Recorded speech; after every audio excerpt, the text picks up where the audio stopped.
वरना फिर तकलीफ होती है। तो भर्जन, भर्जन में तो किसको काम में लेते हैं? सल्फाइड अयस्क को, सल्फाइड अयस्क को।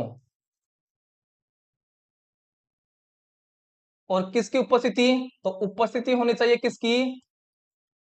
उपस्थिति होनी चाहिए आपकी O2 की, अर्थात ऑक्सीजन की। और तापमान क्या होना चाहिए?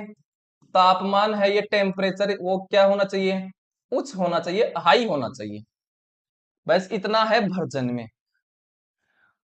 और भर्जन जब करते हैं तो धातु किस में आ जाती है? धातु ऑक्साइड में आ जाती है। और निस्तापन में क्या होगा? तो निस्तापन, निस्तापन में हम कार्बोनेट अयस्क लेते हैं, कार्बोनेट अयस्क, कार्बोनेट और लेते हैं। और यहां पर अनुपस्थिति रहती है, अनुपस्थिति बोल बोल दें, या फिर क्या बोल दें? अनुपस्थिति किसकी? O2 की, या फिर कम मात्रा किसकी? O2 की। ठीक है। और इसमें भी क्या होता है? तापमान उच्च होता है, उच्च तापमान पर उसको गर्म करते हैं। ठीक है, ये अंतर है। तो देखिए भर्जन में तो सल्फाइड एस काम आ रहा है और निस्तापन में कार्बोनेट एस काम आ रहा है।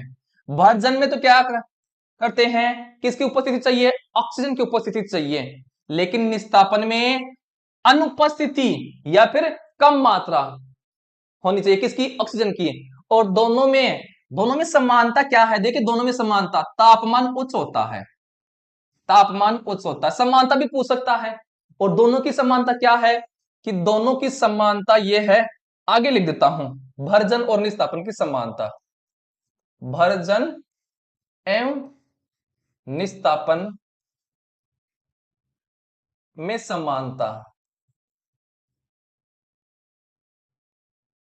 क्या है? पहली बात, इन दोनों में उच्च तापमान की आवश्यकता होती है, उच्च तापमान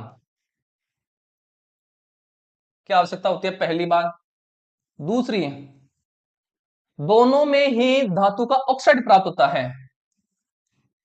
दोनों में ही धातु का ऑक्साइड प्राप्त होता है, धातु ऑक्साइड प्राप्त होता है।